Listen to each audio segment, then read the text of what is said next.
Hey, it's Rebecca with the Rain Nail Studio, and today we have another pedicure video. Make sure that you guys subscribe and give this video a thumbs up to keep the content coming. So today we're going to do a little story time on my client telling me that she has toenail fungus after one of our appointments. And the reason I'm going to tell you this story is because it is the client that I am currently working on in this video. So I've been seeing this client for about a year and a half now. And in the beginning of our journey, she was quite inconsistent with her appointments, which I totally understand. It takes some getting used to having a nail tech that does appointment only. I totally understand as a customer and consumer that having a walk-in situation is a lot more convenient. But when you have toenail problems, it is really important to stay consistent. So on this particular client, she did find me on the Meticulous Manicurist Network map, and she didn't have any major toenail issues. The only things that were really prominent were her pinky toenails. They were barely visible underneath the skin on her toe. So basically the way that her pinky toe is shaped, it kind of hovered over her toenail, which made it really hard to polish her pinky toenail, but now we can clearly see the toenail. I'm not talking about cuticle, okay? I'm not talking about dead cuticle or dead skin. I mean just the way that her pinky toenail itself is formed. But you can see here that that pinky toenail is healthy and thriving. Another issue that she had was that her big toenails caused a lot of discomfort when they would grow out. And that was because her toenails were being clipped entirely too short and a lot of skin was being removed. So if you don't know, if you're not a pedicurist, when your toe is manipulated in a way that exposes your nail bed, it will create a barrier to protect underneath your nail, which then causes discomfort as your toenail is growing forward because it's trying to push through all of that skin. That's the best way that I can explain it, but people chalk it up to it being an ingrown toenail, which this was not the case. Now, over time, she has not had any issues. We have been using the nail mycosis on and off and having regular appointments. Now, when she would go to other places in between our appointments, she would come back with, some stuff going on. So one of the times that she went somewhere else, they were trying to remove gel polish, which caused trauma to her toenail because it was not being removed properly. Her toenails were overfiled and there was a bit of discomfort because of the overfiling. So we were trying to overcome that, letting the toenails grow out, and we would polish in between time, but for the most part, she would just go bare naked toenails. Another instance was her going to another nail salon and them telling her that she had a toenail fungus, that they could not proceed with her service. So I do not have the photos that she initially sent me because they were on my business page messenger, which I no longer have access to because it was hacked. Darn Facebook.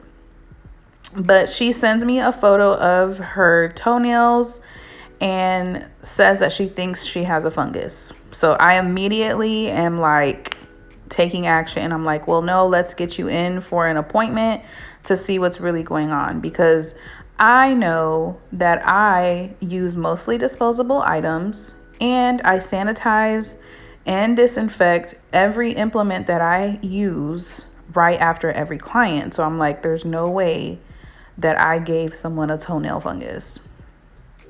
So this is where having rapport and building a relationship with your clients is really, really important. As her pedicurist, I knew that my client was in the process of buying a house. Now, did I know when she was moving? No.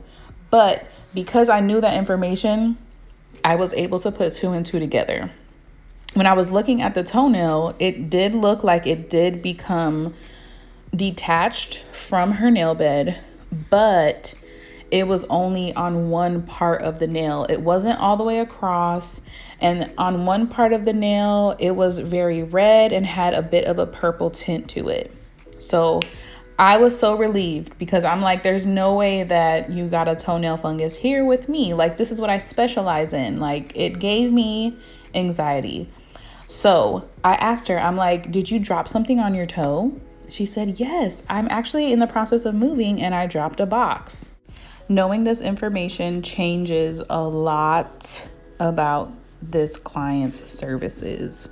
So if it was a fungus, I would obviously recommend her to a podiatrist or a physician because they would have to test it and of course give her medication, or she could have just gone on and continued using her nail mycosis. But then there was something that I would have had to do about my services to make sure that it didn't happen again. So I was really relieved. In this video, you can see that the toenail is currently discolored because of the fact that it is lifted from the nail bed and there is moisture getting under there over time. But for the most part, it is just trauma. So make sure that you guys can differentiate the two. This client has a completely clean foot. She has come to me consistently for the last few months and we do not have any problems, okay? So if you have any questions or comments, feel free to leave them down below. I have done a lot of my own research and of course I read all of my books and I know that it is not a fungus. It is currently just discolored because of the moisture buildup underneath her toenail. The reason I have not removed the entire toenail is because I do not want my client walking around with her nail bed exposed, for one, and two, the toenail is not completely detached from where the trauma began to the free edge of the toenail, if that makes sense. So I can't even really clip it without causing any discomfort or exposing her nail bed. During today's appointment, we did point out and notice that the side of the nail does have a split in it where it is detached, but I did not offer to put any type of gel or acrylic over it for the simple fact that having enhancements on your toenails is a very high maintenance service and you have to come in quite frequently to make sure that one, everything is still intact, and two, it's not causing any type of bacteria growth. So we both agreed we're just going to let her toenail continue to grow out and clip it as we go. You can see the new growth on the toenail. You can see where the trauma has occurred on the toenail. So that's exactly where we're going to leave it. She could not get polished today because she forgot to bring her flip-flops and she does not like the little temporary flip-flops. So we just let her go bare naked nails today, which is completely fine. And she was on her very merry way. So I just am telling y'all just to say this. Make sure that you are educated and trained and practicing when you are offering services to the public. Okay, it's really important because you do not want to lose clients. You don't want to lose your business. It's important to stay in the know and reading and of course perfecting your craft. So I'm gonna leave y'all here. If you have any questions or comments, please leave them down below. Make sure that you guys are subscribing. We're on the road to 10K here on YouTube for Rain Nail Studio, and I'm so excited. I will be doing a very nice big pedicure giveaway. So you can also follow me on Instagram at BeccaB_. Again, my name is Rebecca, and I hope to see you soon.